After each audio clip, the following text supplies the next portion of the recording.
वृषभानुजायै विद्महे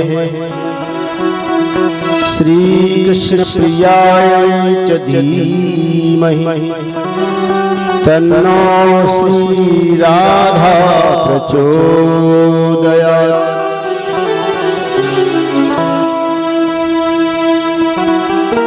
श्री गुरुचरण सरोज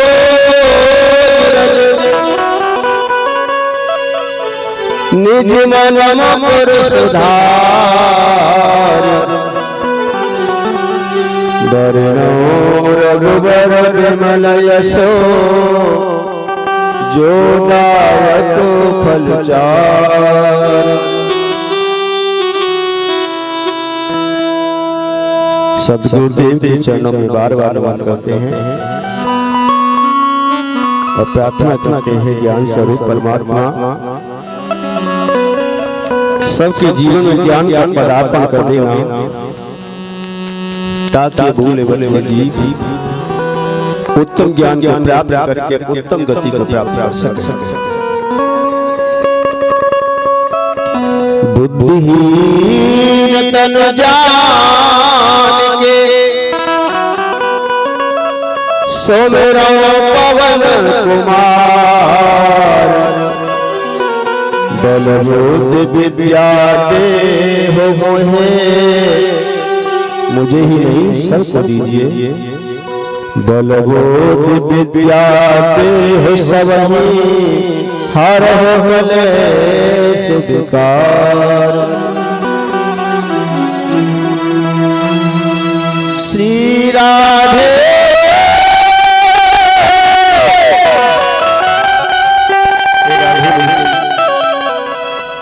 श्री राधे मेरी स्वामिनी मैं राधे जू को दास।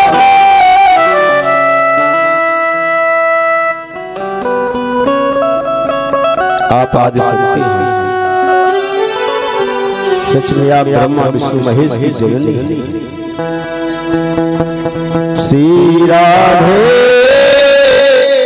मेरी स्वामिनी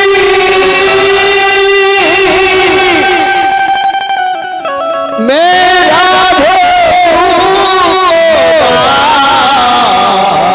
दास।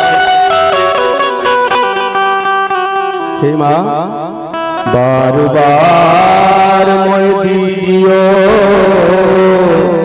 निज चरणन में बास।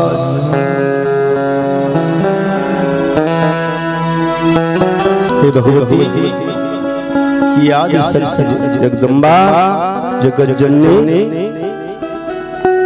ऐसा क्या जादू है तुम्हें, तुमने उस तीन लोक के दाता को भी अपना गुलाम बना लिया। हे दीन बंधु अपने अपने भरन की सबका पीर, तुम्हें पीर सब धरन की धन धन रघुवीर।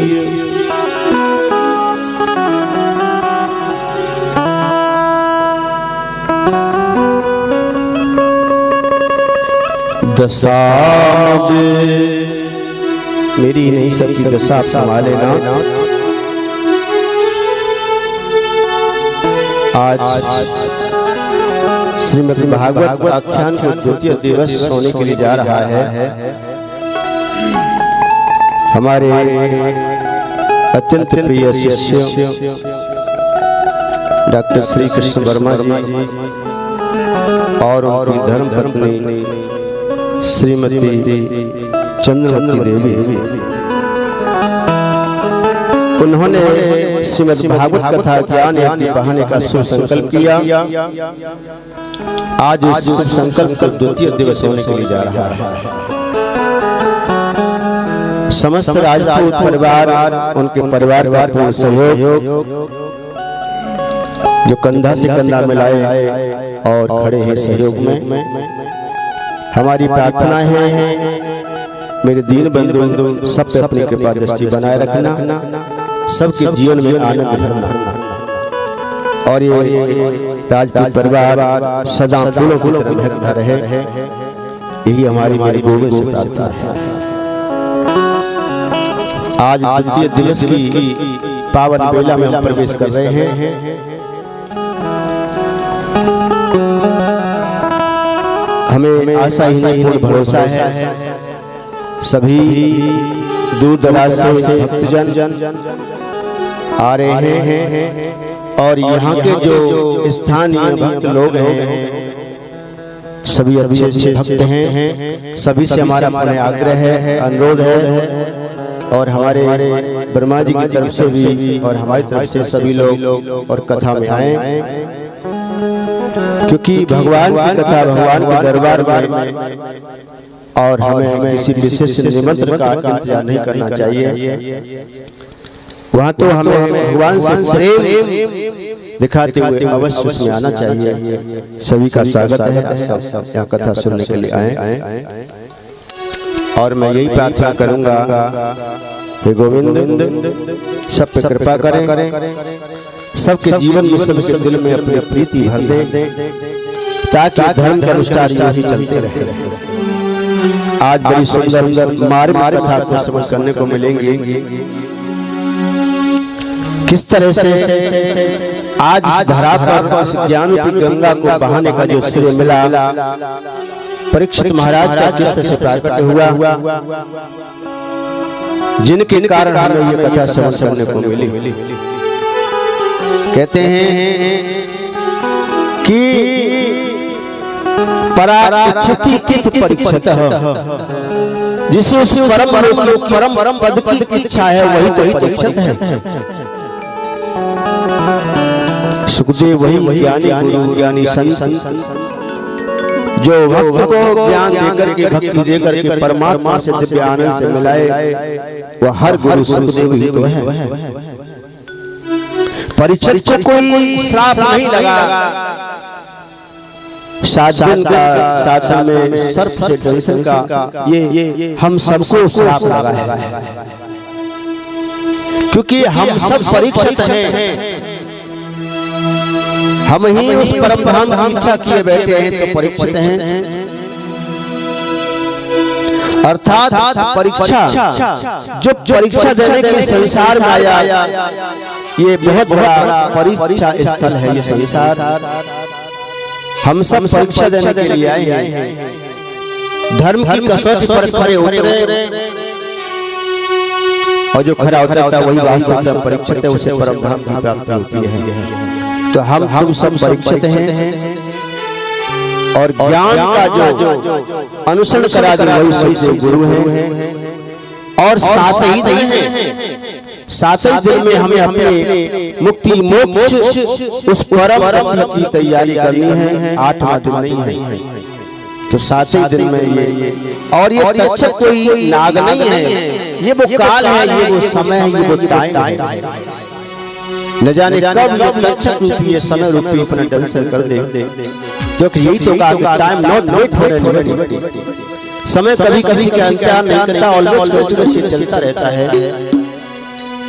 और जो समय को पहचान लेते, समय के अनुसार चलते, वो ही ज्ञानी विद्वान कहे जाते हैं।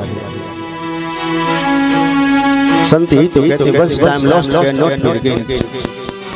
एक बार समय चला जाता है, नेवर गया हुआ वक्त कभी वापस नहीं आता। गुरुदेव कहते हैं कि अच्छा ये समय है ना, समय के पीछे से बाल उड़े हुए गंजी खो पड़ी है, और ये मोह रूपी तेल लगा लेता है, चिकनी खोपड़ी है, पीछे से तो पकड़ोगे हाथ नहीं आएगा, ये फिसल जाएगा। इसीलिए समय को यदि रोकना है, समय को जानना है, तो आगे से मत्थे पर हत्था मारना पड़ेगा जब ये समय आपके लिए बने। तो ये 7 दिन है, और 7 दिन में हमें हम सबको अपना कल्याण करना है। साधन का अर्थात पूरे जीवन भर हमें सतमार्ग से जुड़े रहना है, गुरु से जुड़े रहना है और ज्ञान भक्ति को अपने साथ में रखे रहना है। हम तो सच कहते हैं, लोग कहते हैं कि जब घर का से निवृत्त हो जाएंगे भजन करेंगे, जब कथा कराएंगे, जब दान करेंगे, जब धर्म करेंगे, लेकिन वो समय नहीं आएगा। हम सोचते काम दुनिया के कर ले, धन धाम अर्जित और नाम कर ले, लेकिन वो समय आएगा नहीं आएगा। इसलिए उस दिन के भरोसे नहीं रहना, जब जागो तब सवेरा। और ये सच है, हम सोचे कि पहले भोगों से निवृत्ति हो जाए, जब योग करें तब भजन करें, नेवर। क्योंकि भोग से हम सबकी उत्पत्ति है, तो भोग हमसे चाहकर के भी दूर नहीं हो पाएंगे। इसीलिए संसार के व्यसनों में, संसार के भोगों में रहते हुए भी हमें योग से जुड़ जाना चाहिए। धीरे धीरे समय पार करके निवृत्ति होती जाएगी और योग बढ़ता जाएगा, आनंद यानी। तो यही कथा का सार। आइए आज द्वितीय दिवस की पावन कथा में प्रवेश करने से पहले दो शब्द भगवान के लिए कहना चाहेंगे। गोविंद दशा मुझे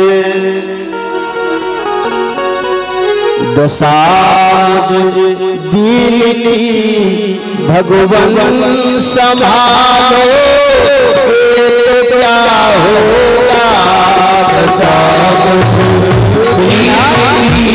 भगवान संभालो, क्या होगा दशा दीन की भगवान संभालो, क्या होगा।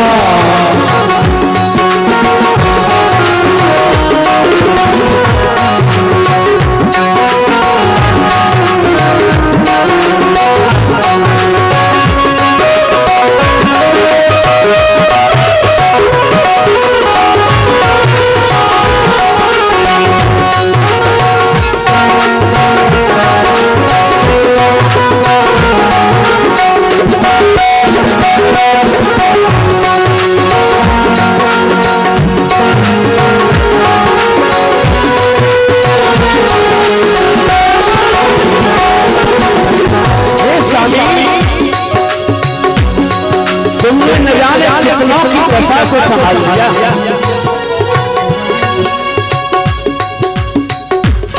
मुझे भी अभी असर से हो दशा दीन की स्वामी संभालो, क्या होगा ऐसा मुझे दीन की स्वामी संभालो, क्या होगा चरणों सेवा में लगा लो, क्या होगा चरणों की सेवा में लगा लो, क्या होगा।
जा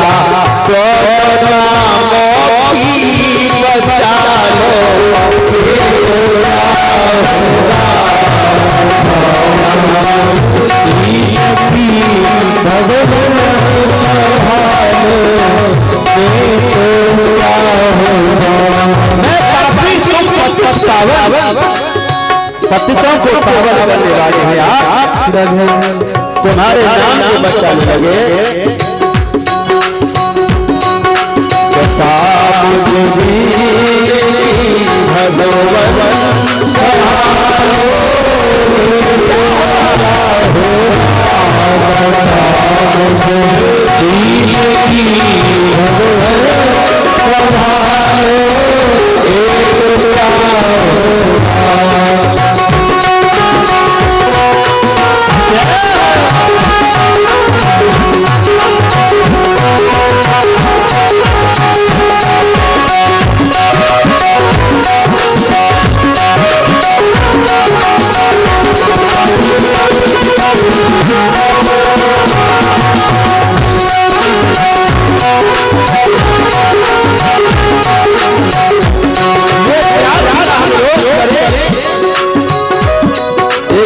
भगवान संभालो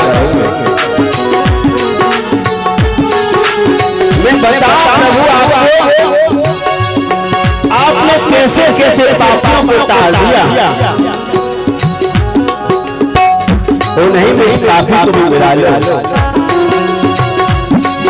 अजान सारी जिंदगी पापी पेश में अजान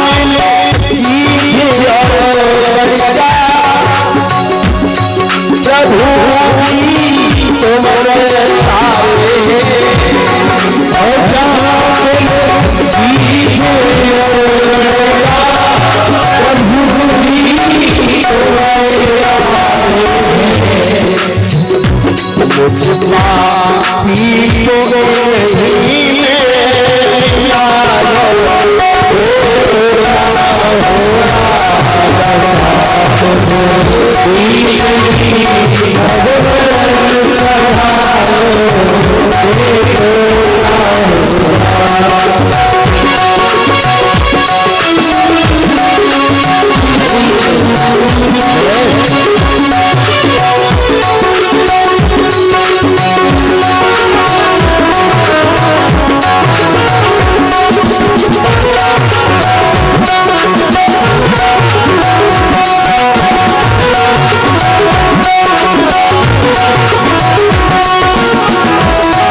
लगा लोगे तो क्या होगा, क्या घट जाएगा मेरे नाम। थाम लो मेरा दामन बिछड़ जाऊं, मैं तुम्हारा हाथ पकड़ूं तो छूट सकता है, आप जब पकड़ोगे तो फिर वो छूट नहीं पाएगा। थाम लो मेरा दामन बिछड़ जाऊं ना, मैं बिछड़ के कहीं बिखर जाऊंगा। मुझको कोई तुमसे शिकायत नहीं, तुम्हारे बिना मुझको अब राहत नहीं। थाम लो मेरा दामन बिछड़ जाऊं ना, मैं बिछड़ के कहीं बिखर जाऊंगा। बस लागी तुमको ही पाने की मुझको लगन, बस लागी तुमको ही पाने की मुझको लगन, कुछ ऐसा ही हर पल रहो मगन, तुम जहां हो उधर मुड़ जाऊंगा। थाम लो मेरा दामन बिछड़ जाऊंगा। तुम हो भक्तों के प्यारे मदन मोहन, तुम हो भक्तों के प्यारे मदन मोहन, सुना सुना है तुम इन पागल चेतन, मुख न मोड़ो प्यारे सच मर जाऊंगा। थाम लो मेरा दामन नहीं तो बिखर जाऊंगा। हे मेरे नाथ, अपनी सब कृपा दृष्टि बनाए रखना। सबके जीवन में जब तुम्हारी कृपा होगी तो आनंद बरसने लगेगा।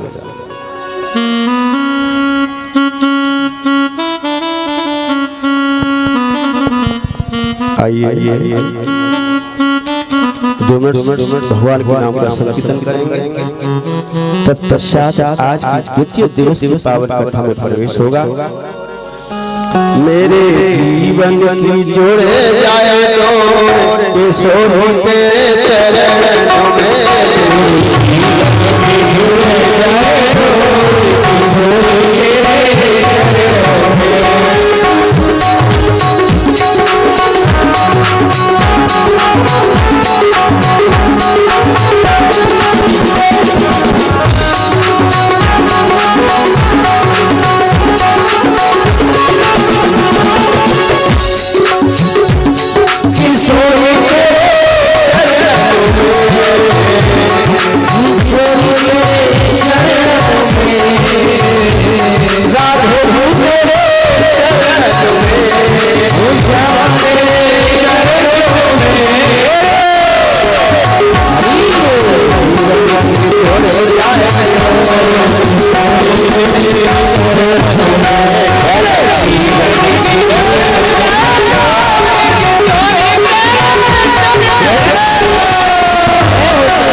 सभी भक्तों की डोर भगवती के चरणों में लग जाएगी।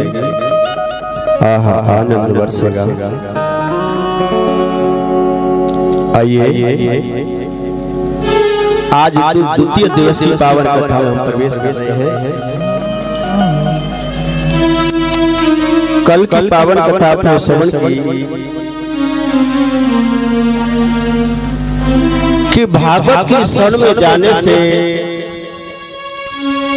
भक्ति के दौन ज्ञान वैराग्य को किस तरह से उन्नति मिली, जीर्ण अवस्था खत्म हुई और यौवन को प्राप्त हुआ। कल की पावन कथा में आपने श्रवण किया कि वो संस्कारहीन धुंधकारी जिसने सारे जीवन पाप ही किए, व्यसन वासना में जीवन बता दिया, अंत में वो प्रसाद से होली को प्राप्त हुआ। और जब उसको भागवत की शरण दी गई तो उसका उद्धार हुआ, देव स्वरूप बनकर के और दिव्य धाम की प्राप्ति हो गई। तो ये भागवत का महत्व कल आपने सुना, क्योंकि हम कोई कार्य जब करते हैं, अनुष्ठान करते हैं, व्यापार करते हैं, तो उसका लाभ पहले देखते हैं। जब वो नैमिषारण्य में सूत जी के द्वारा 88,000 ऋषि कथा श्रवण कर रहे थे, तो उन्होंने पूछा कि भगवान के भक्त भगवान की शरण में जाते, कथा श्रवण करते, तो उनका तो कल्याण होना ही होना है। क्या कभी ऐसे अभक्त, ऐसे पापी, ऐसे दुराचारी, ऐसे व्यसनी जिसने कोई धर्म नहीं किया, क्या वो भागवत की शरण में जाने से उसका भी कल्याण हुआ? तो ये प्रसंग सुनाया कि देखो ऐसा पापाचारी दुरात्मा, उसका भी भागवत की शरण में जाने से उद्धार हो गया। क्योंकि संस्कार विहीन, हम तो कहते हैं ना, संतान को कितने भी सुख सुविधा दे दो, कोठी गाड़ी बंगला दौलत दे दो, लेकिन संस्कार नहीं दिया तो फिर कुछ नहीं दिया। संस्कार देना अपनी संतान को बहुत जरूरी है।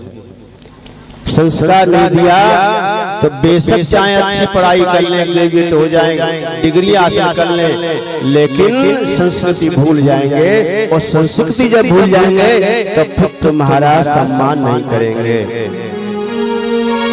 फिर तो यही कहेंगे, how do you do daddy, कैसे हो मॉम, क्योंकि पश्चिमी कल्चर सवार हो जाएगा और संस्कार बिन संस्कृति नहीं आएगी।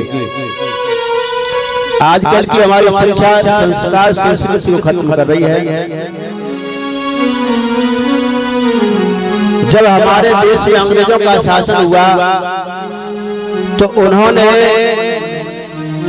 2 अंग्रेज विद्वानों को भारत में भेजा कि जाओ भारत की जड़ को देखो, इसका मूल क्या है, कहां से उन्नति भारत की होती है। तो उन्होंने देखा कि भारत की उन्नति का राज शिक्षा और संस्कार है। सबसे पहले शिक्षा और संस्कार को खत्म करो। तो मैक्स मूलर और मैकाले, 2 अंग्रेज विद्वान थे, वो यहाँ आए, सबसे पहले उन्होंने बिल्कुल खत्म किए जिनमें संस्कृति और शिक्षा संस्कार किया जाता था, वो खत्म किए। हमारा आयुर्वेद खत्म किया और ऐसी शिक्षा की नींव डाली, ऐसी शिक्षा की नींव डाली। कहा कि मैकाले ने अपने पिताजी के लेटर लिखा था, आज भी लाइब्रेरी में मौजूद है, पिताजी मैंने इस भारत में ऐसी शिक्षा की नींव डाल दी है, वो शरीर से हिंदुस्तानी होगा, लेकिन दिमाग से अंग्रेज हो जाएगा।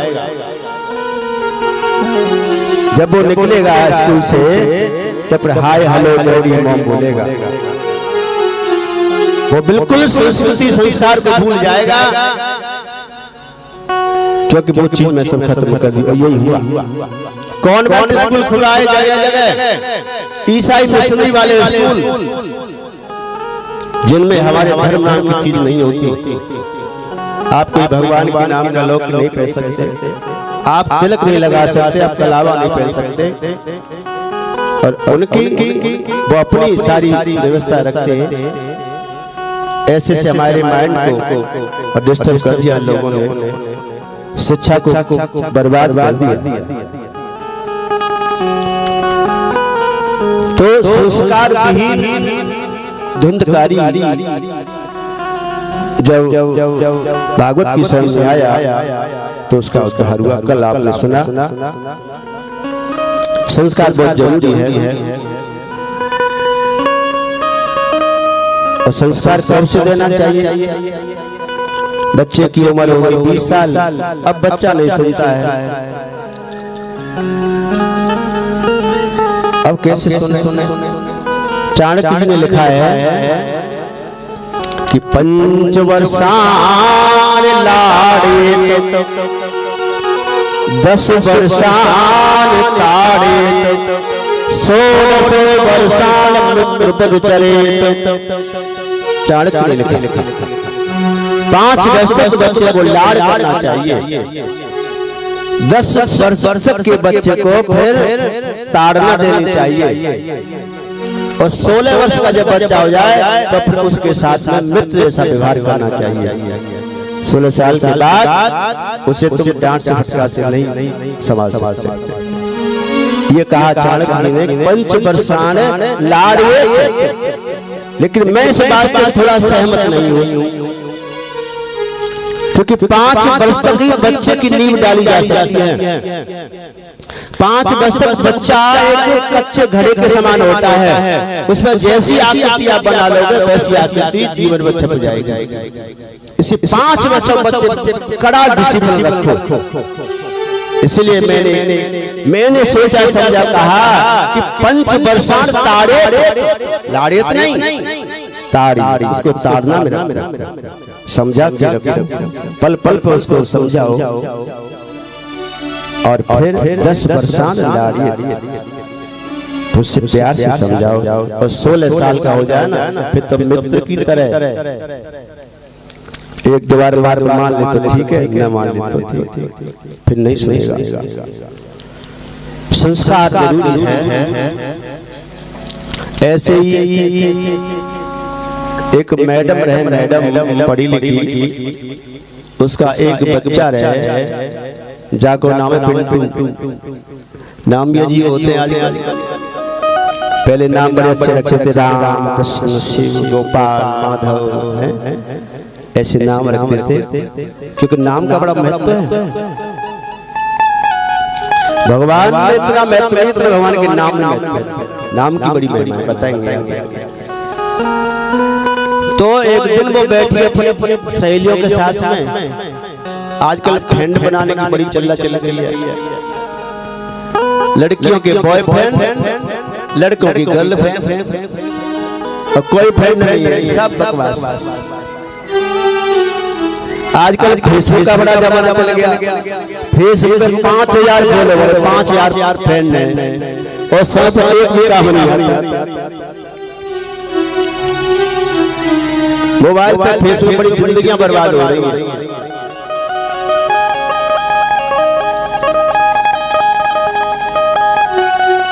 तो एक दिन बैठी अपने फ्रेंडों के साथ में, सहेलियों के साथ में, वो छोटा बच्चा अभी 4 साल का है, वो आ गया दौड़ा दौड़ा, mummy mummy mummy, what is definition mummy?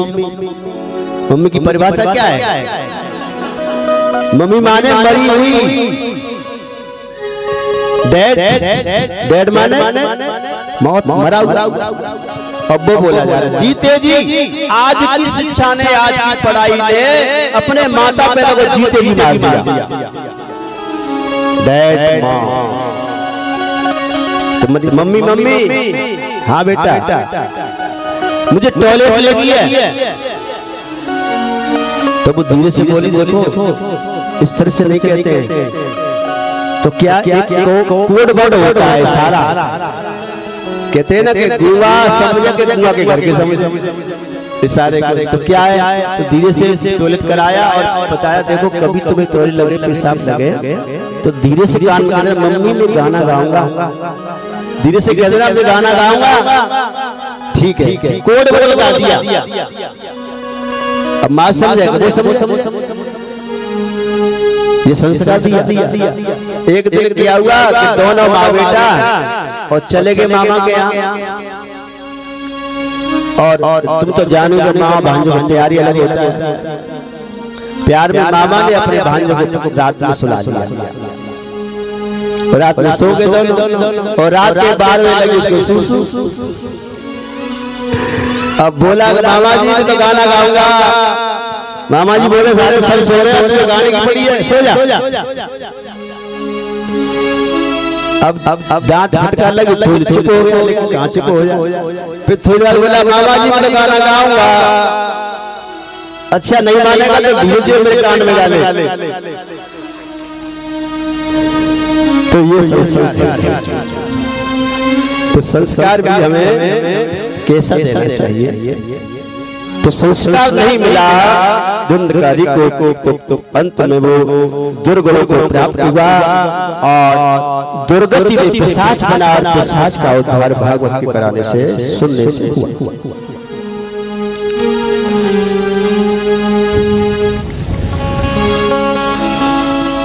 आइए द्वितीय दिवस की कथा में यहाँ से प्रथम स्कंद आरंभ होता है। भागवत में 335 अध्याय हैं, 12 स्कंद हैं, 18,000 श्लोक हैं। प्रथम स्कंद में 19 अध्याय हैं और 809 श्लोक हैं। 10 गुणों पे आधारित भागवत है। इनको 12 स्कंदों में विभाजित किया गया है। पहले और दूसरे स्कंद में ज्ञान चर्चा है, क्योंकि गीता की भी शुरुआत ज्ञान से हुई है। वैसे भागवत की शुरुआत आरंभ जो है भक्ति से हुआ है, लेकिन ज्ञान को लेकर हुआ है, ज्ञान वैराग्य को लेकर हुआ है। वृंदावन की भूमि, कल आपने सुना था, वृंदावन की भूमि में भक्ति तो मस्त है, भक्ति तो तरुण है, लेकिन उनके दोनों पुत्र ज्ञान और वैराग्य ही वृद्ध हैं। तो भक्ति ने शुरुआत की ज्ञान वैराग्य को लेकर के। तो ज्ञान से गीता की शुरुआत, तो ज्ञान से यहाँ ज्ञान को लेकर के भागवत की शुरुआत। लेकिन इसकी समाप्ति भक्ति पर हुई है। गीता और ये भागवत दोनों ही हम तुम सबके लिए, कलयुग वासियों के लिए है विशेष। भगवान कन्हैया ने भी गीता का जो निर्देश दिया वो हम तुम सबको देख करके, कलयुग के लोगों को देख करके दिया। और वेद व्यास जी ने भी हम तुम सब कलयुग के जीवों के लिए दया करके भागवत का निर्माण कराया। नियम तो ये होता है कि कोई चीज भक्ति से शुरू होती है और ज्ञान वैराग्य पे जाकर समाप्त होती है। शुरुआत भक्ति से करते हैं और ज्ञान वैराग्य का समापन हो जाता है। लेकिन ये कुछ उल्टा है, क्यों कलयुग में कलयुग के जीव ज्ञान वैराग्य को नहीं मानेंगे, उस पर नहीं चल पाएंगे, उसका अमल नहीं कर पाएंगे। इसीलिए भक्ति को अंत में लाकर के खड़ा कर दिया। यही गीता में ज्ञान से आरंभ होता है और अंत में 18वें अध्याय में भगवान कन्हैया ने ये कह दिया कि तू सबको छोड़, सर्वान धर्मान परित्यज्य माम एकम शरणं व्रज, अहम त्वा सर्व पापेभ्यो मोक्षयिष्यामि मा शुचः। मैं वचन देता हूँ कि तू सबको छोड़ करके मेरी शरण में आ जा, मेरा भक्त बन जा, सारे पाप तेरे नष्ट कर दूंगा। अनन्याश्चिंतन्तो माम ये जना परिपास्ते तेषां नित्यभुक्तानां योगक्षेममहम्।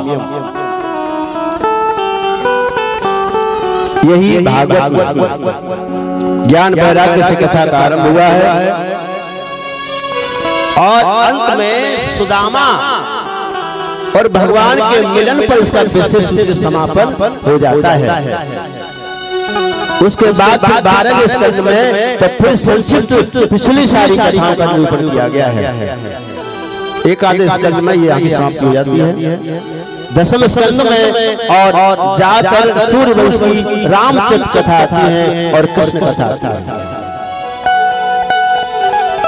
तो इस तरह से ये भक्ति पर समापन है। तो सबसे पहले दूसरे अध्याय में ज्ञान चर्चा है, तीसरे चौथे स्कंद में वैराग्य की चर्चा है और 5वें छठे स्कंद में ये धर्म का निरूपण है। धर्म क्या है? अनेक धर्म हमारे देश में पनप गए, लेकिन वास्तविकता तो यह है कि सनातन धर्म ही सबकी जननी है, सबकी माँ है। इस सनातन हिंदू धर्म में से ही जितने सारे धर्म देख रहे सभी से निकले हैं और आज अपनी अपनी दुकान लेकर के सब दौड़ पड़े, सब अपने आप को ऊंचा बचा रहे हैं। तो धर्म वास्तविकता में धर्म है मानव धर्म। धर्म के 30 लक्षण बताए, लेकिन 10 लक्षण विशेष हैं। धृति क्षमा दमो अस्त्यम शौचम इंद्र निग्रह धीर विद्या सत्यम क्रोधो 10 कम धर्म लक्षण। तो धर्म का निरूपण बताया। एक होता है परलौकिक धर्म, एक होता है लौकिक धर्म। लौकिक धर्म क्या है? लौकिक धर्म है कि संतान का माता पिता के लिए क्या धर्म बनता है, माता पिता का संतान के लिए क्या धर्म बनता है, एक पत्नी का पति के लिए क्या धर्म बनता है, पति का पत्नी के लिए क्या धर्म बनता है, जो जिस पद पर है, जो जिस स्थिति में है, उसका क्या धर्म बनता है, ये लौकिक धर्म है। साथ में आप स्कंद में भक्तों के द्वारा भगवान के ऐश्वर्य का गान किया गया है। 9वें 10वें स्कंद में यश गान, 11वें 12वें स्कंद में, और श्री माने एक ऐसी धरोहर, ऐसी निधि जो जुल्ले को ही मिलती है, तो उस श्री क्या है, वो पाने के योग्य ऐसी वस्तु क्या है, तो उसका यहाँ निरूपण किया है। इस तरह से भगवान के 6 गुणों का वर्णन और इस भागवत में और किया गया है। 12 स्कंदों में और भगवान के विशेष 6 गुणों का वर्णन, 10 विषयों का वर्णन, जैसे सर्ग तत्व सृष्टि, जैसे सृष्टि कैसे हुई, भगवान का विराट स्वरूप, स्थान प्राणों की स्थिति बनाए रखना भगवान के वश में है, पोषण करना, रक्षा पालन करना भगवान के, और वासनाओं की चर्चा, मनवंतरों की चर्चा, ईशान कथा और भगवान के विभिन्न अवतारों की कथा का श्रवण। बोलिए आनंद कंद भगवान की जय। अंत में और आश्रय नाम का निरूपण है, जो परमात्मा में और जीव का वास कैसे बताया है। इसे विशेष दान का त्याग, दान एक त्याग है, इसका विशेष महत्व बताया है। जैसे समय दान, अन्नदान, भोजन प्रसाद भंडारी आदि, वस्त्रदान, द्रव्य दान, स्वर्ण दान, ये 5 प्रकार के दानों का इसमें निरूपण है। श्रीमद् भागवत की तैयारी त्याग भाव, समर्पण भाव और श्रद्धा भाव से और इसका निरूपण किया गया है। और इसकी तैयारी बिल्कुल कन्या के विवाह की तरह की जाती है, जो बिल्कुल श्रद्धा के साथ। इस भागवत का निर्माण कैसे हुआ? बताया कि एक बार वेद व्यास जी बड़े दुखी हैं, मन में बेचैनी है, शांति नहीं है, तो नारद जी से मुलाकात हो गई। नारद जी ने कहा कि हे व्यास जी, आपने बड़े बड़े ग्रंथ, बड़े बड़े पुराण, बड़े बड़े और संहिताओं का आपने लेखन किया है, महाभारत सा ग्रंथ लिखा, लेकिन शांति नहीं मिलेगी। क्यों नहीं मिलेगी? कि आपने ऐसा कोई ग्रंथ, ऐसा कोई पुराण नहीं लिखा जिसमें मेरे गोविंद की चर्चा हो, इसीलिए आप ऐसा कोई पुराण लेखन करिए तो आपको शांति मिलेगी। तो व्यास जी बोले कि अब मैं वृद्ध हो चुका हूँ, मेरी वो सामर्थ्य नहीं है, तो देवर्षि नारद मुनि चिंता न करो, संतों के आशीर्वाद से, कृपा से वो कार्य आपका संपन्न हो जाएगा और भगवान के निमित्त संकल्प लेके कार्य करो। तो ये भागवत का निर्माण किया नारद जी के परामर्श से और गणेश जी की सहायता से, गणेश ने लेखन किया इसका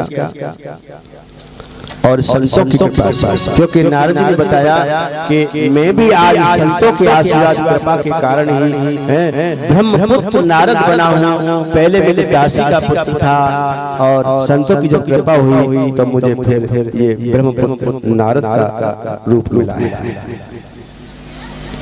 सुखदेव जी का भी और वृत्तांत आता है कि एक बार भगवान शिव और सती को कथा श्रवण करा रहे हैं, सती सो जाती हैं और वहाँ पर एक वृक्ष है बरगद का, उस पर तोते का बच्चा है, वो कथा सुन लेता है और फिर वो भगवान ने देखा कि इसने चोरी से कथा सुनी है।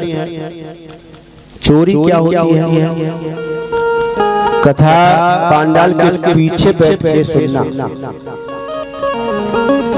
कथा में बिना कुछ अर्पण किए सुनना, मंत्र दीक्षा ज्ञान कथा, कोई भी यज्ञ कुछ न कुछ उसका शुल्क देना चाहिए तभी काम करता है। मंच से कथा, मंच से ऊपर बैठ के कथा सुनना, आजकल लोग और छतों बैठ के कथा सुनते हैं,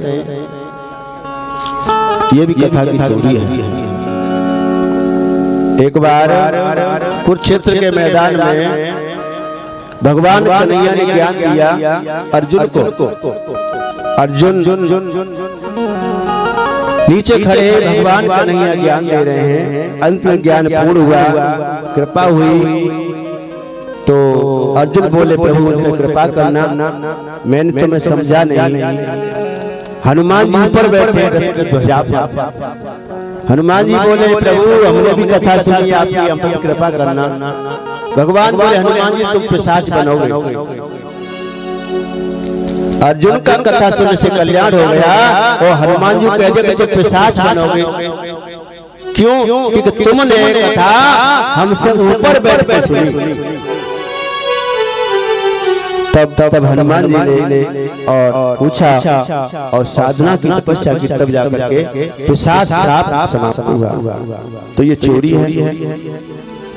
तो जब भगवान को पता चला, भोलेनाथ को पीछा किया तो भाग करके और व्यास जी के आश्रम में आ गए, जहाँ व्यास पत्नी और शयन किए हैं और उनके मुख के द्वार पेट में प्रवेश कर गए। मुंह फाड़ के सो रही थी, घुस गए। मुंह फाड़ के सोते हैं लोग, खर्राटे लेते हैं, तमाम मक्खी मच्छर घुसते निकलते रहते हैं। मुंह फाड़ के नहीं सोना चाहिए, सांस भी मुंह से नहीं लेनी चाहिए, नाक से सांस लेना चाहिए। अब भगवान शंकर दरवाजे पर खड़े, अरे व्यास जी तुम्हारे घर में मेरा चोर घुस गया है। व्यास जी ने क्या चोरी कर ली? भोलेनाथ तुम पे क्या? तुम तो वैसे ही फकड़ो करे, ऐसी चीज चुराई है जिसकी कोई कीमत नहीं है। मेरी कथा की चोरी की इसने। क्या कथा की चोरी की? अमर कथा सुन ली तो आप मैं उसके मार दूंगा। अरे बाकी में तो बोले वाले, जब अमर कथा सुन ली अमर होगा तो मर कैसे सकता है? इसलिए तुम बोले वाले लोग कहते थे। बोले तो इतने कि थोड़ी सी सेवा में बीत जाएं और भाले ऐसे थोड़ी सी गलती पे भाले की तरह बार बार भगवान को समझ में आ गई, लौट आए। 12 वर्ष हो गए सुखदेव जी घर से बाहर नहीं आए। व्यास जी बोले अरे महाराज बाहर पदार्पण करो। सुखदेव जी बोले कि नहीं बाहर नहीं आऊंगा, बाहर आते ही मुझे माया जकड़ लेगी। व्यास जी ने कहा कि चिंता न कर, आशीर्वाद देते तुम्हें माया नहीं पकड़ेगी। तो प्रकट हो गए सुखदेव जी और कहते हैं कि जैसे जन्म लिया वैसे ही और जंगल के लिए चल दिए, तपस्या कर लिया। अपने ऊपर से गंदगी फेंकते जाते हैं, पेड़ों पर वृक्षों पर, वही अमर बेल के नाम से पैदा होगा। परजीवी पौधा होता है, विज्ञान कहती है परजीवी पौधा, इसकी जड़ नहीं होती, ये दूसरे से भोजन प्राप्त करता है। जिस वृक्ष पर ये अमर बेल पड़ जाए उस वृक्ष को धीरे धीरे सुखा देती है। चले गए और तपस्या में लीन हो गए। व्यास जी पीछे भाग रहे, बेटा बेटा। लेकिन एक सरोवर में कुछ नारियां स्नान कर रही हैं और वहां से निकल गए। उनको यही पता नहीं है कि कौन स्त्री है कौन पुरुष है। व्यास जी को समझाया, अरे व्यास महाराज आपकी बुद्धि अभी सांसारिक है, ये सांसारिक बुद्धि से परे हैं। इनके नजर में नारी और पुरुष का कोई भेद नहीं है। तब जाकर लौटे हैं, फिर अपने जयमुनिया शिष्यों को कथा लिख करके सुनाई है। फिर वो गए हैं, तब जाकर के और कथा का गायन किया है। उसको सुन करके अपने सुखदेव जी आए हैं और कथा को सीखा है। बोले सुखदेव महाराज की जय हो। तो ये भागवत बताया, ये भागवत हरि जिसका जो सदा चिंतन करे। ये भागवत हरि का रूप है। जब भगवान अपनी लीला समापन करके अपने धाम को जा रहे थे तो वहां मैत्री जी ने, उद्धव जी ने, अन्य लोगों ने पूछा कि भगवान अब आपके जाने के बाद तुम्हारा दर्शन कहाँ होगा? तो भगवान ने कहा कि आप चिंता न करो, मैं एक रूप से श्रीमद् भागवत कथा में प्रविष्ट हो जाऊंगा। ये भागवत मेरा वांगमय अर्थात वाणी, ज्ञानमय मेरा वांगमय स्वरूप भागवत। तो ये भागवत कोई पोथी नहीं है, ये पुस्तक नहीं है, ये साक्षात मेरे भगवान का स्वरूप है। यह भागवत हरि रूप जिसका जो सदा चिंतन करे, हो ज्ञान भक्ति वैराग्य से पूर्ण इससे यम डरे। विपुरा हते समता बड़े, घर में सुख संपदा बढ़े। सप्ताह की निर्मल कथा सुन कर्म का बंधन टरे। ये भागवत कहते श्रीमद् भागवत शास्त्रम हरेर अंग मुच्यते, ये साक्षात भगवान का स्वरूप है। सर्वोपरि श्री भागवत परम धर्म स्वच्छंद, जाके ही आवे नहीं सोई महामति मंद। ये भागवत साक्षात भगवान का रूप है। और लोग कहते भागवत सुनने से सुनाने से क्या होगा, हम कहते क्या नहीं होगा। ये सच्चा भगवान का दरबार है और हर इच्छा पूर्ण होती है। विशेष कार्य भागवत से अकाल मृत्यु प्रेत या हो जिन पिशाच, भागवत कथा के योग से मुक्ति दृढ़ विश्वास। भागवत से होता है। कलयुग का सबसे बड़ा अनुष्ठान है भागवत, जिसमें कथा भी होती है, जिससे पूजा भी होती है, जिसमें कीर्तन भी होता है, जिसमें यज्ञ भी होती है। सबसे बड़ा अनुष्ठान है। पितृदोष या ग्रह दोष या हो वास्तु दोष, जिस जगह में जिस घर में भागवत कथा के योग से मिट जाते सर्व दोष। हो असाधारण व्याधि तो पाई कहा आसान, सत श्रद्धा से कथा श्रवण मिट जाते विधान। अगर पांडाल लगा कर न कथा करा सको तो संकल्प लेकर के साप्ताहिक अपने घर पर इसका पाठ कर सकते हो। मूल पाठ होता है, घर पर भी कर सकते हो। हमारे आचार्य जी कर रहे हैं। पुत्र प्राप्ति ना हुई कहे निर्वंशी संसार, भागवत कथा के योग से बढ़ता वंश अगार। संकल्प करे, जिन पे कन्या ही कन्या है वो संकल्प करे, अवश्य पुत्र होगा। तो ये बताया कि भागवत कथा के करने से क्या नहीं होता। इस तरह से और भागवत जी का निर्माण हुआ और आज हम तुम सबको ये श्रवण करने को मिल रही है। बोले गोविंद भगवान की जय।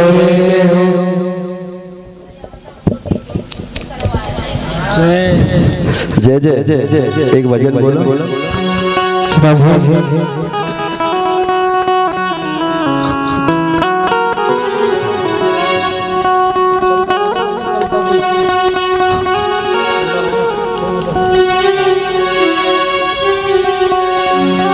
राधे मेरी स्वामी और मेरा को दास, जन्म जन्म दीजिए वृंदावन को पास। हो मुझे और जगत से क्या लेना, क्या लेना। हो राधा रानी के चरण प्यारे प्यारे, राधा रानी के चरण प्यारे प्यारे, राधा रानी के चरण प्यारे प्यारे, राधा रानी के चरण प्यारे प्यारे। हो मुझे और जगत से क्या लेना, क्या लेना। राधा रानी के चरण प्यारे प्यारे, राधा रानी के चरण प्यारे प्यारे।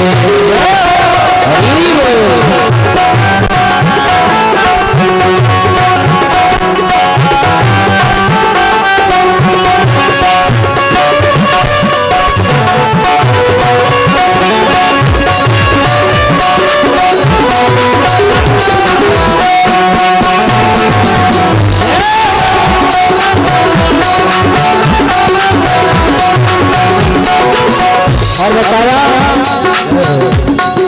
राधे राधे राधे राधे राधे वृंदावन आ जाओ राधे राधे राधे राधे गाओ वृंदावन आ जाओ राधे राधे गाओ वृंदावन आ जाओ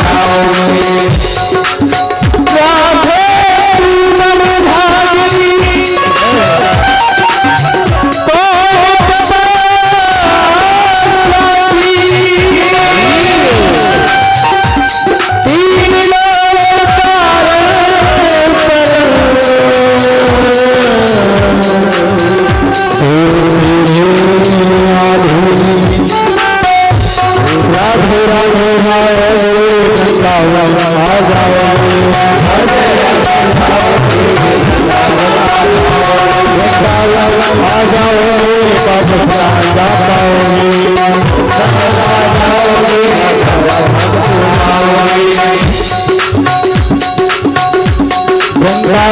आ जाओगे वापस ना जा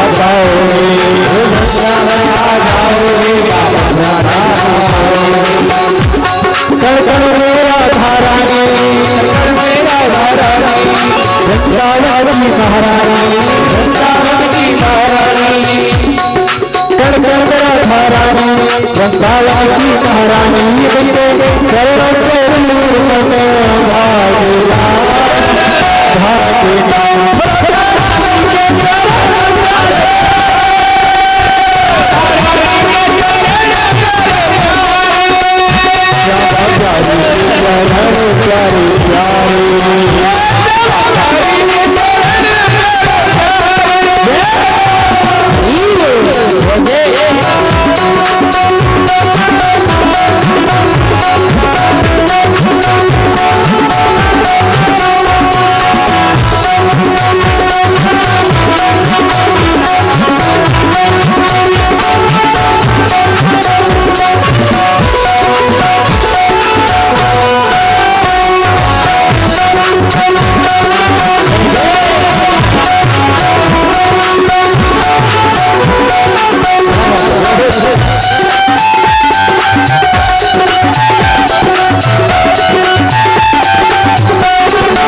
और बताया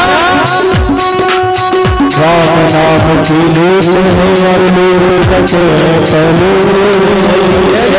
अंतकाल पछताओ वजर प्राण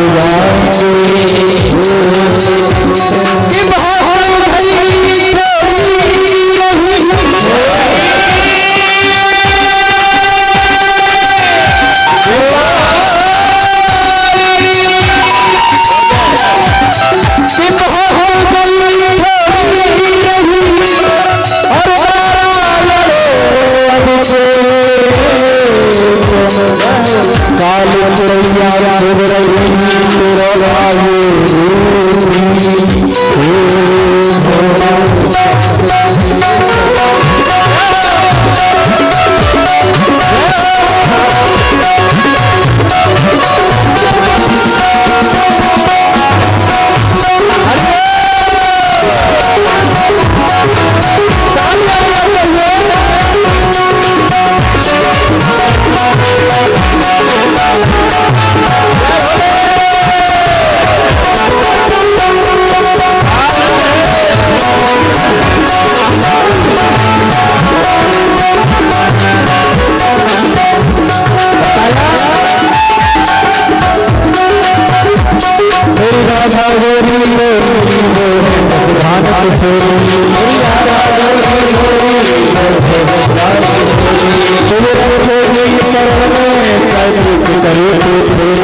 करे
बहुत सुंदर।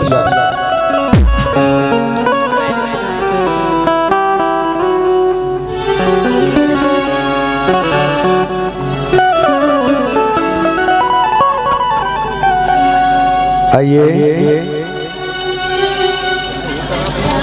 जिनकी वजह से हमको कथा श्रवण करने को मिली, सभी शांति बनाए और कथा की तरफ ध्यान देंगे। सभी माता बहराए जो तो बच्ची घूमे सभी बैठ जाए, बड़े माता बहराए सभी बने बैठ जाए शांति के साथ, बातें न करें।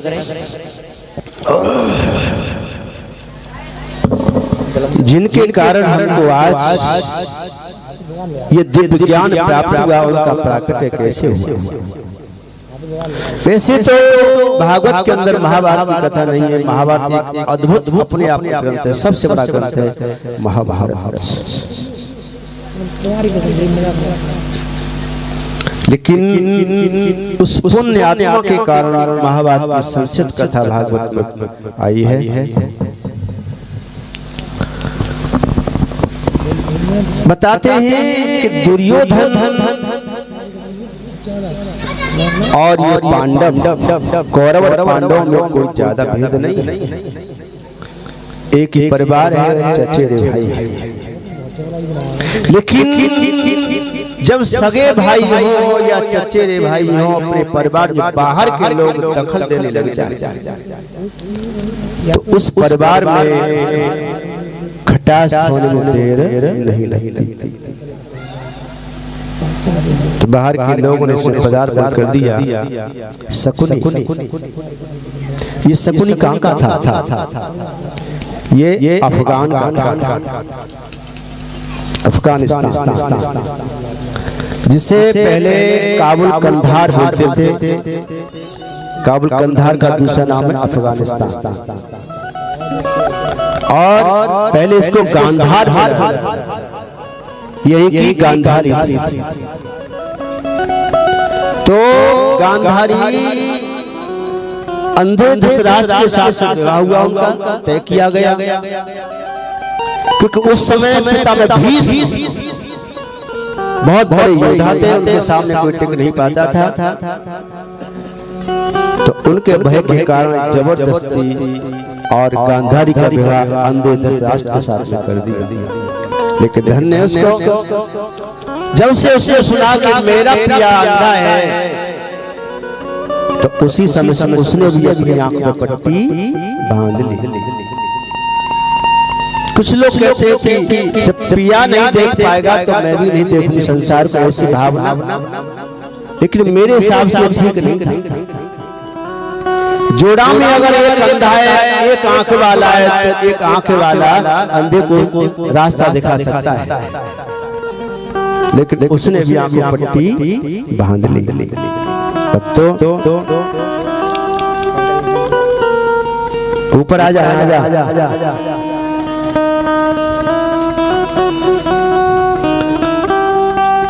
तो इनमें इतना द्वेष हो गया,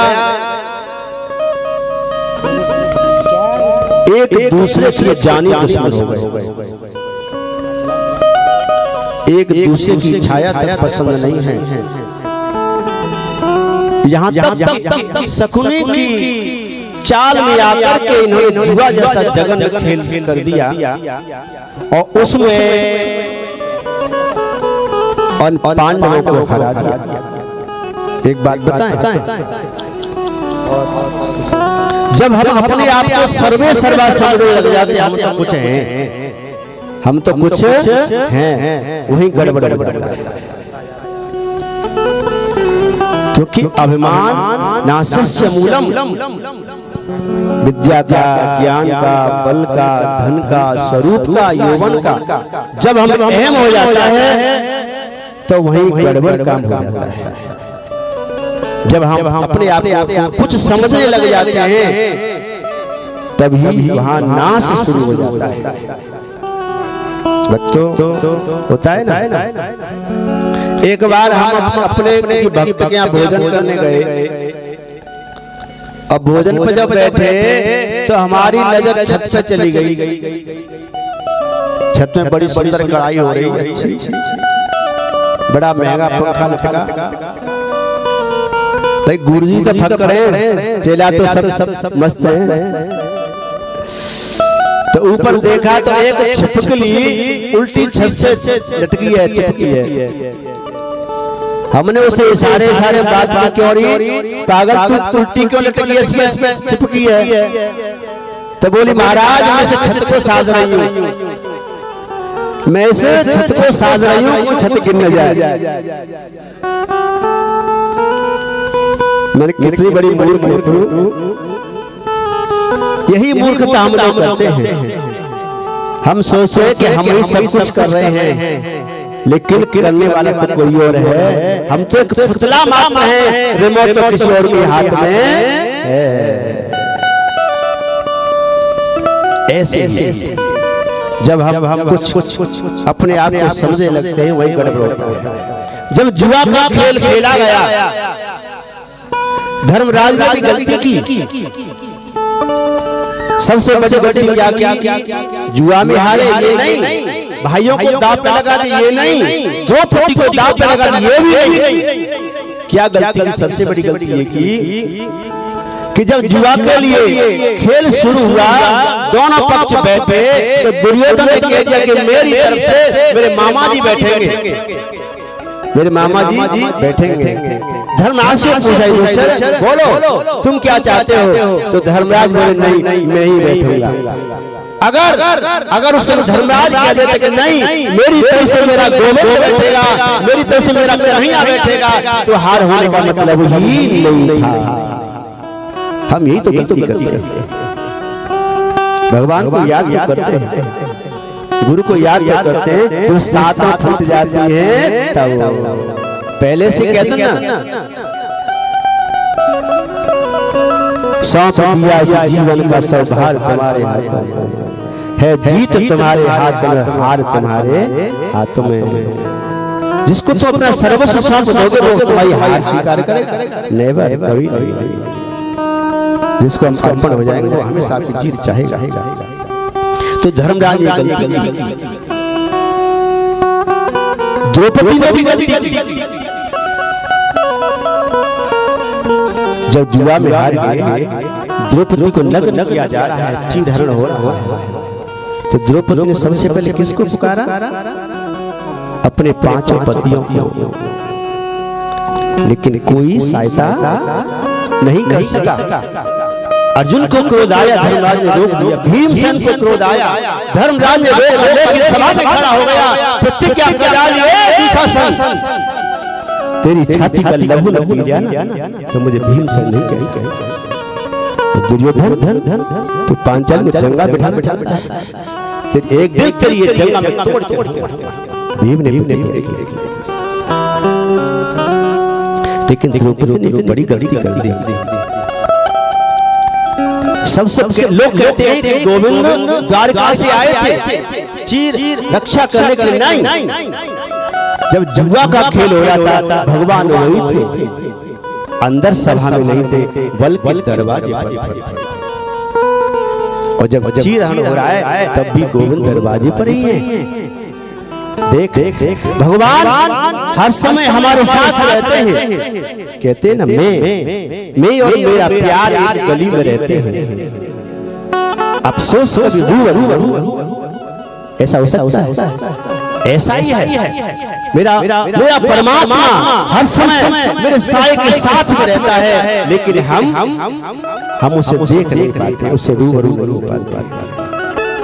दाएं बाएं हाथ की तरह हमारे साथ चलता है भगवान। एक पल भी हमसे अलग नहीं है, लेकिन उसे हम जान नहीं पाए, समझ नहीं पाए।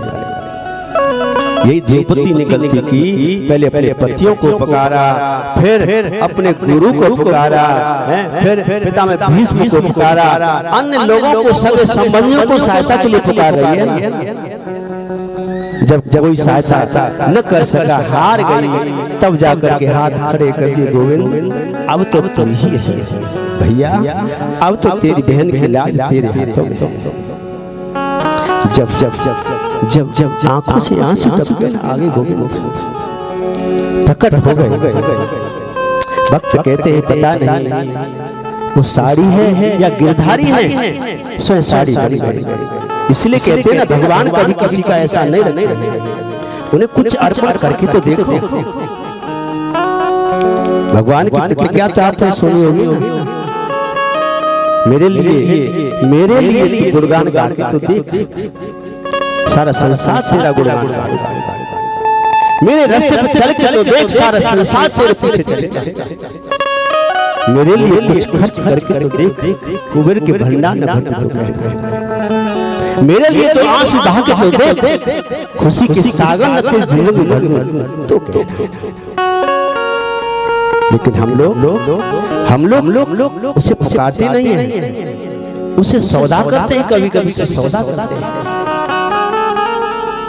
द्रौपदी ने जब पुकारा, आगे गोविंद, क्योंकि कर्जा है ना भगवान पर, हम एक देंगे वो 100 गुना देता है। एक बार गोविंद की उंगली सुदर्शन चक्र से चिर गई थी ना, रासु यज्ञ में शिशुपाल का वध करते। द्रौपदी नहीं देखी, अपनी कीमती हीरे मोती जहाज से जड़ी हुई साड़ी तुरंत फाड़ दी और गोविंद की उंगली से बांध दिया। भगवान मुस्कान लगे, पांचाली सखे, तुमने इस छोटी सी उंगली के लिए इतनी बड़ी कीमती साड़ी को फाड़ दिया, तनिक भी नहीं सोचा। अरे गोविंद, इस साड़ी की क्या कीमत है?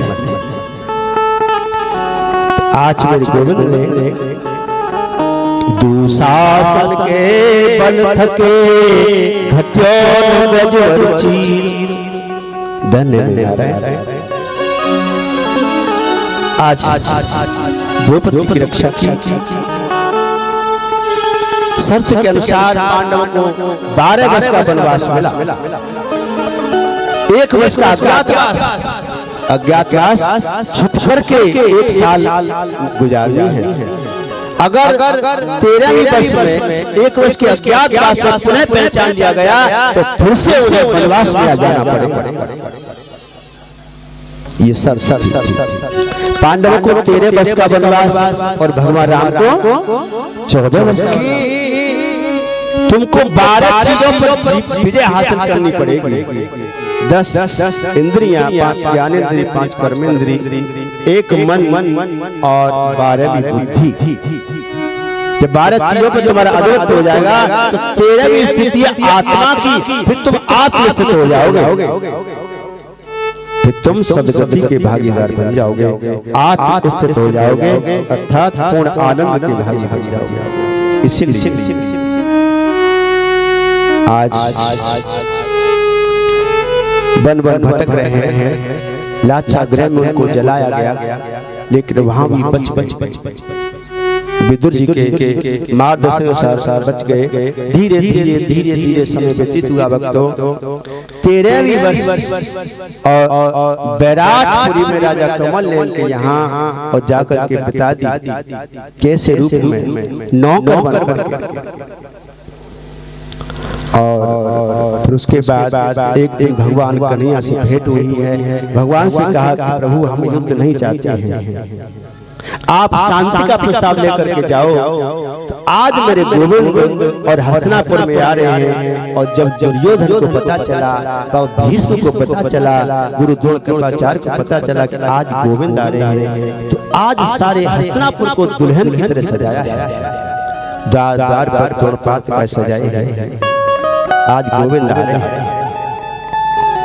मुख्य दरवाजे पर मंगल मुखियों के हीरे, सोने, चांदी, जवाहरात के थाल भर करके भगवान के स्वागत में खड़ा किया गया। आज गोविंद आ रहे, द्वारकाधीश आ रहे। दुर्योधन सोचता है कि गोविंद तो ये वैभव होकर के रिझाएंगे, लेकिन भगवान कभी सोने चांदी वैभव से नहीं रिझते हैं, तो प्रेम से भाव से रिझते हैं। आगे भगवान भव्य स्वागत किया गया। सबसे पहले धृतराष्ट्र महाराज आप अपने पुत्र को समझाइए। धृतराष्ट्र ने नीचे गर्दन डाल दी।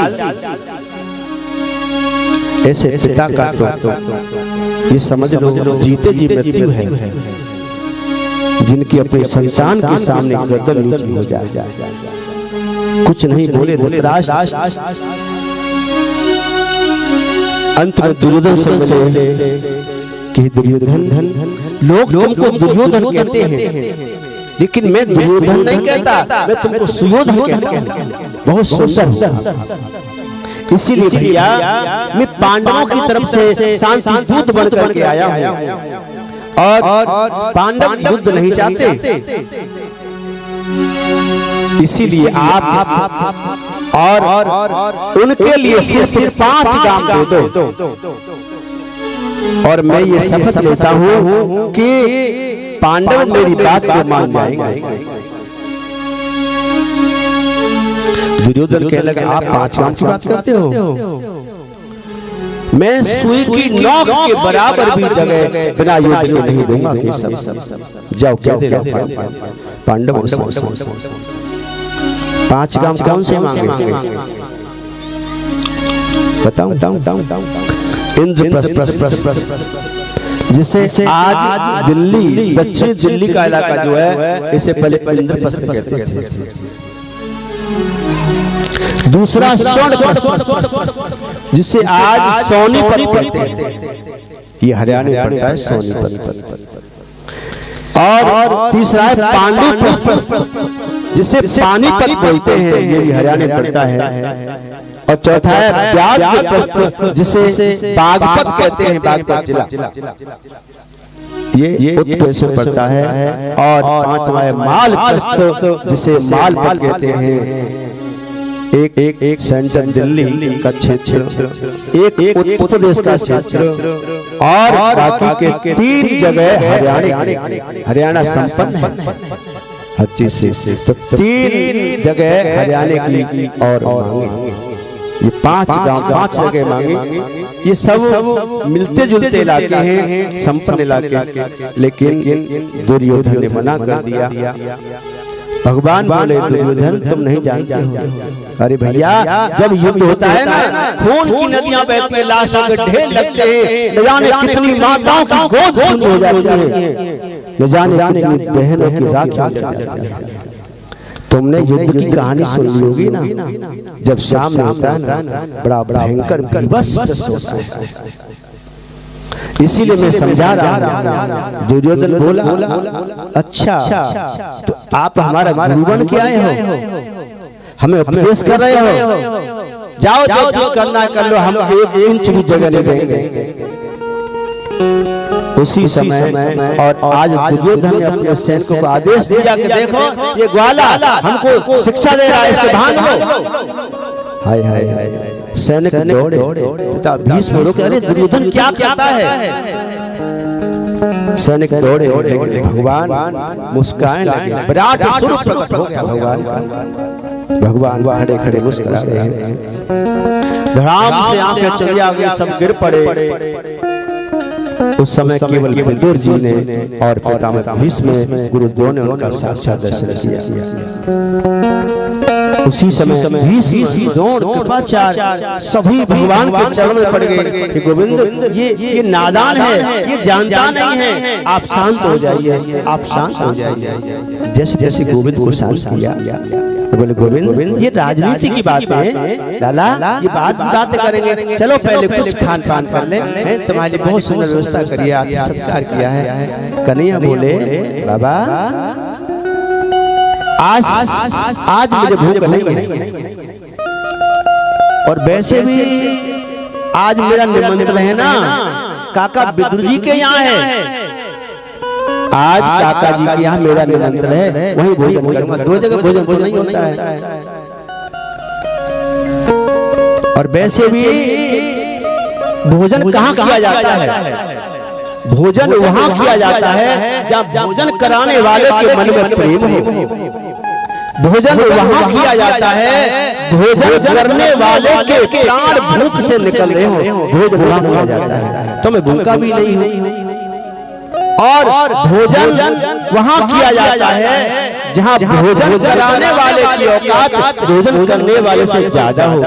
तो दुर्योधन तू तो अभी राजा बना भी नहीं है और मैं तो औजार का तो भोजन करने का मेरा कोई औचित्य नहीं है। और वैसे काका जी का मेरा आज मंत्र है। और काका जी सभा में बैठे एकदम से खड़े हो गए, बोले अरे लाला धन्य आज मेरी कुटिया धन्य हो जाएगी, आज मेरी कुटिया पे तेरा पदार्पण होगा लाला। और आज विदुर जी सभा से खड़े हो गए और बाजार में चले गए। सुंदर फल मिठाई माखन मिश्री लाला के भोग के लिए ला रहे हैं। और कन्हैया वहां से चले हैं और आ गए काकी के दरवाजे पर। और आज काका जी तो बाजार में और आज विदुरानी थोड़ी गृह कार्य में लेट हो गई, नहाने में नहा रही है, स्नान कर रही है, दरवाजा बंद है। और गोविंद आगे दरवाजे पर आवाज लगाने लगे, काकी किवाड़ खोलो, अरे काकी किवाड़ खोलो। हाय हाय जब लाला की आवाज सुनी तो विदुरानी स्नान करते ही और सर पे पल्लू नहीं है और दौड़ पड़ी और आकर के किवाड़ खोल दी। देखा तो गोविंद सामने खड़े हैं। यही तो होता है जब कोई अपना प्रेमी आ जाता है तो सारे होश हवास भूल जाते हैं।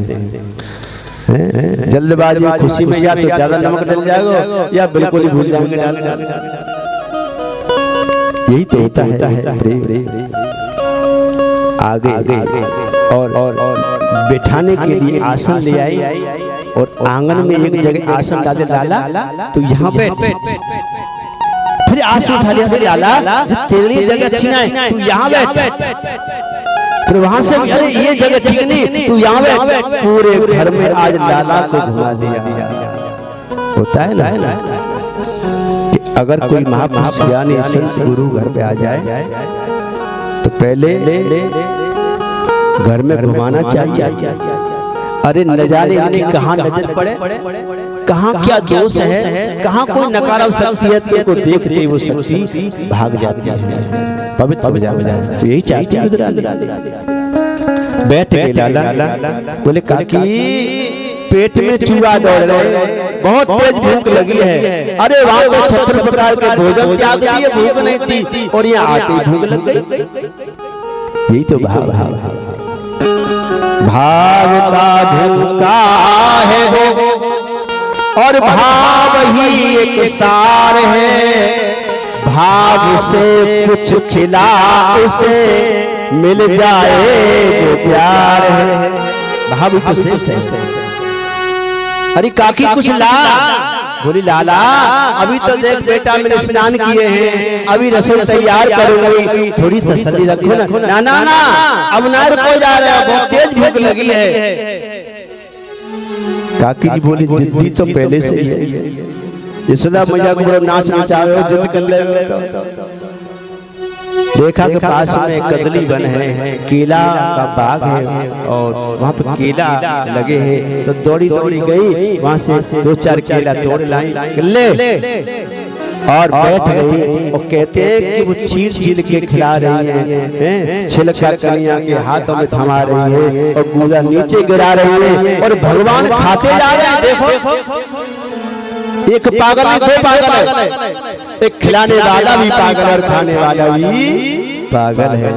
कहते ना भक्त मुझे जैसे रहता है लगता है ना वैसे रहता हूँ, जैसे नचाता है वैसे नाचता हूँ, जैसे खिलाता है वैसे खाता हूँ।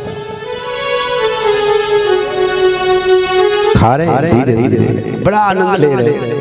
तब तक आ गए विदुर जी। अरे सुनती हो आज तुम्हारे भाग खुल गए, आज तो हमारी कुटिया धन हो जाएगी। आज गोविंद आने वाले हैं, अरे 56 प्रकार के व्यंजनों को त्याग दिया और भरी सभा में मेरा नाम लिया।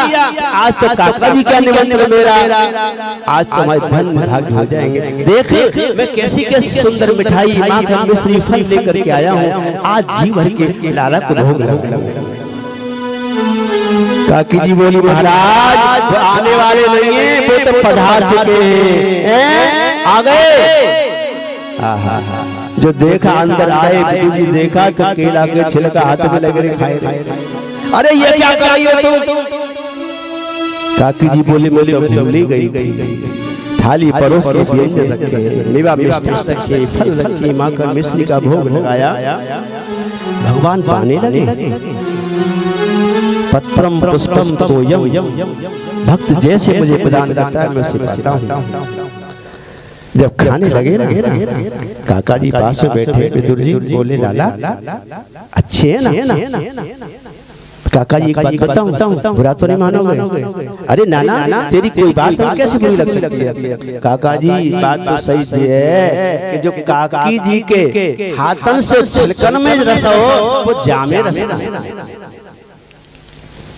क्योंकि इसमें कहीं न कहीं अहम छिपा है और वहाँ भाव प्रेम है। तो भाव की भूल के आज भगवान की सेवा की है और भगवान चलने लगे तो कहने लगे कि काका जी आपकी सेवा से मैं आपके प्रेम से अत्यंत प्रसन्न होगा, आप कोई वरदान मांग लो मुझसे।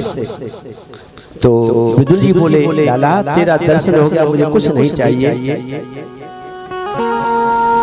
क्योंकि सबसे बड़ा प्रेम है और प्रेम देने का नाम है। That is definition of love. जहाँ कुछ पाने का भाव वो प्रेम नहीं है, दे दिया जाता है वही प्रेम है, देने का नाम है प्रेम।